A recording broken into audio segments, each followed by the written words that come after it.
You are welcome to Literature Hub 247, a free online literature class. This video is about an African novel titled Redemption Road, written by Elma Shaw. This novel is one of the recommended African novels in the WAEC 2026 to 2030 syllabus. Earlier on this platform, we've discussed chapters 1 to 32, and I want to tell you that all the chapters are now connected. At the end of a chapter, the next chapter pops up. For example, if you are watching chapter 1, at the end of chapter 1, chapter 2 pops up. You just have to click on it and continue listening to it. Now, chapter 33. The rain of the first week of April brings relief to the tropical heat in Monrovia. The dry leaves turn green immediately. Bendo is surprised that her mother stands by her wells as she spends much time with them. She only feels sad the day she hires someone to clean the family plot and the day she plays an order for floral red from Farikas on UN Drive. The anniversary of Benji's death is on the 15th of April. They all go to Palm Grove Cemetery. A large wreath is already placed on the headstone. This reveals to them that Calvin has visited the place. They stand together at the foot of the grave. Bendu and Siata break down where their mother stands still. She stands between them and holds them. After the visit to Benji's grave, Bendu's house witnessed different activities. Grandma Eva sees to the painting and decoration of the second bedroom for baby girl. Remember, Eva is Benji's and Siata's mother, so she's not a grandma because they are expecting baby girl. Carpenters from Lipco are employed to make a new bed and other furniture. Bendu, who is pessimistic, is worried that her mother is setting up the room for nothing. Agnes then reminds her that faith is powerful and can move mountains. The day after baby girl's room is set, Gabriel comes to Bendu's house. He informs her that the ICRC animators in Ghana have identified a possible match with baby girl at the Bujumbura refugee camp. He says the family likely intended to flee Monrovia during the April 6 intense fighting and the chaos that followed. The girl was found on Buck Challenge, a Nigerian vessel, without any guardian. She was only with a large teddy bear and was here asking for Auntie Oretta and Grandma Mosu. Gabriel says the girl's people were either killed or got on another ship, and they were unable to trace them in Sierra Leone and Nigeria. Eva says it could be her, and Bendu also says quietly that Oresta and Mosu are common Liberian names. She whispers to her mother that she may be Hannah's daughter. She says anything could have happened after she left. Bendu is even pessimistic about finding a baby girl again. That's why she's saying all this. In response to her mother's question, she replies that maybe baby girl died. Eva holds Bendu closely and advises her not to be ridiculous because she's afraid of disappointment. Eva smiles and asks Gabriel for the girl's name. He says it's May Davis, and Bendu holds Gabriel's hands. She says that May is her grandmother's name and was taken to Duluma a day after she died. She concludes that they named her after Granny May. I think we remember that Bendu was with Granny May before she was captured. That's after the death of Granny May. Bendu was whisked away to Duluma camp. Bendu and her mother are already sharing tears of joy. Bendu says that David was the last name of Anna's rebel husband. Hence, they were the ones that kept baby girl. Many questions are directed at Gabriel, and he tells them that the answers will come with time. Eva asks Gabriel when they will get baby girl. He explains that Bendu will fill out a request for reunification form. After that, they have to make sure that May is ready to be united with her mother. Because what Gabriel is trying to say there is that they have to seek the consent of May. They must seek her consent that she's ready to be united with her mother. Gabriel educates them that CRC, the United Nations Convention on the Right of the Child, gives her the right to decide for herself. This is because she has spent some years at the camp and already has friends and family. He explains further that if the reunification is approved, they will have to wait until the country is more settled. In response to further questions, Gabriel said that after the approval for the reunification, there is a need to fill out the application form for the travel document. This is necessary to get her out of Ghana into Liberia. He says in the meantime, Bendu and baby girl can begin exchanging messages and photos. He then advises Bendu to be patient, as what will happen in God's time.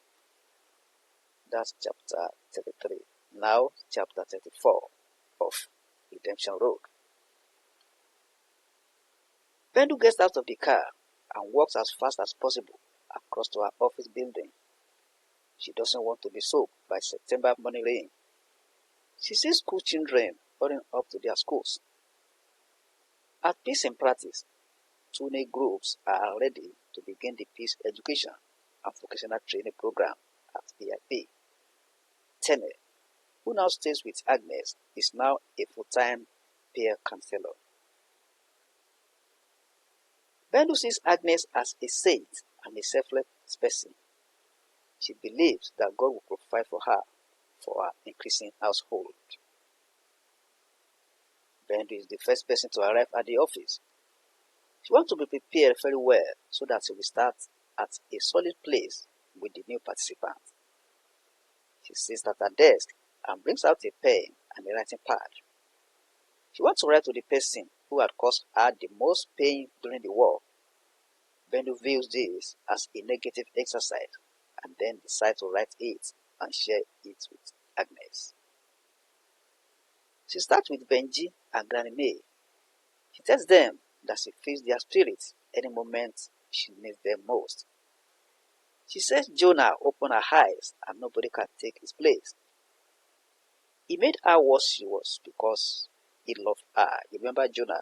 That's her former fiancé.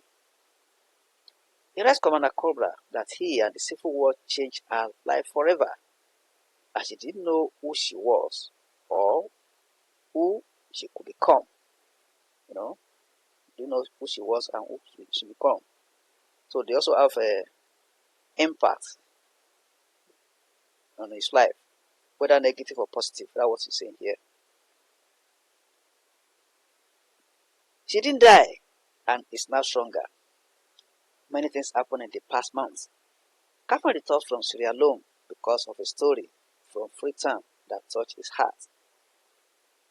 He has launched the Benjamin Lewis Junior Memorial Scholarship Program for war-affected youth. At the end of April, Seattle files a divorce from Terrence. She tells Bendu that it is far better to be alone than to be trapped in a lie. Bendu is extremely happy when she sets her eye on baby girl. She is a replica of Granny May. She has dark skin, beautiful eyes, and thick, wavy hair. May, baby girl, calls Bendu Mama. She tells her she doesn't know why the big girl at the camp puts relaxers or caustic soda in their hair. She says it burns their hair and then go and put artificial hair with their food money. That is comment from the baby girl. Bendu expresses her love for the way she talks with a slight Ghanaian accent. She is skinnier and shorter than her age 10. She is happy and not a troublemaker. Grandma Effa spoils her a lot. Grandpa Ben also shows his love for her when he says that the girl resembles her mother, Granny May. Grandpa Ben is Bendu's father. Bendu tells Calvin to be a godfather, and he plays the role very well. He drives her to and from the confirmation class every Saturday. This gives Bendu the opportunity to see Calvin regularly. May asked her mother one day if she can remove God from Calvin's name and just call him father. This question brings tears to Bendu's face. There are still fighting in the interior, but the state of emergency is lifted. They've created the International Contact Group in Liberia. The body is to look into ways of bringing the war to an end completely. The incidents at Gatnafe has taught Siata a lesson. She now understands what people like Bendu experienced. This reminds Bendu of the day in front of the American embassy, where she was crying alongside some women. Bendu wept for cousin Orlando, who was captured and taken away. She also wept for the abandoned children who starved to death or were forced to serve as child soldiers. She cried for the old people who were left to die alone. She finally cried for her own sins. The petitions written and various peace marches embarked upon to the international community recorded the admixture of encouragement and condemnation. They were accused of being pro-government and anti-sanctions, while they are just daughters of Liberia who want peace. Bendu expresses her feelings about the refusal of the international community to send peacekeepers until more people die or are displaced. She says they will be made responsible for the death of the people. She wonders what happens to the society if they never get the justice they deserve. She says she is committed to getting justice no matter how long. She cites examples of a Truth and Reconciliation Commission in South Africa, the genocide trials in Rwanda, and the War Crimes Tribunal in Sierra Leone. She asks what the society will turn to when known criminals and murderers walk on their streets without bringing them to justice. What message are they sending to their children when murderers hold the highest political office in the country? Bendu asked. Bendu stops writing for a minute and looks at the photographs on her table. She rearranges one of the frames and continues writing. Remember, this is a technique. I discussed this under the directive technique, that letter writing is one of the techniques, because without this letter writing, we wouldn't have known about this information that Bendu is writing about now. So that makes it a technique. She writes that she has accepted the forgiveness cousin Rebecca offered her. She says that the children are believed to be the future, but they also are the future as far as they are alive. Bendu tries to look for cousin Orlando in the course of looking for May, but all to no avail. She writes that she hears that Samson now sings in Danem, Cote d'Ivoire. That's a wartime husband. Samson. He's known there as Liberian Alpha Blondie because of his dreadlocks and the peace song he sings. She says, if somebody like Samson could change as being touted, there is hope for everyone. Because as bad as Samson, if he can change, as people are saying it, Bendu is saying that there is hope for everyone. She concludes the letter thus: the road to redemption is a long one, with many paths branching off along the way. We may get off anywhere we want, but I'm going to keep on searching for the end of it. Peace will be my reward. That is the letter written by Bendu. And on that note, we have come to the end of Redemption Road. That is chapter 34. Now, after this, the themes of the novel have been identified and it will pop up after this video. Just click on it and continue watching. And if you are new on this platform, try and click on the subscribe button and the bell icon. That gives you access to this platform and you'll be notified whenever any video is produced. Introduce your friend and colleagues to this platform. Like this video. You are free to share any of our videos on any social media platform. Teachers in the house, introduce your students to this platform. Parents, introduce your children to this platform, because there are a lot of things to gain by literature students on this platform. If you have any question or comments, just send it to the comment section and it will be attended to. And if you are in need of any video that we have produced earlier, just request for the link and it will be sent to you. And I also want to tell you that all the recommended poems are already discussed on this platform. You can request for the link, and all the poems are also linked, like this novel. One leads to another. For example, if you are watching Night by Ole Soyinka, it will lead you to another poem. So, thank you and God bless. Let's meet in the next class.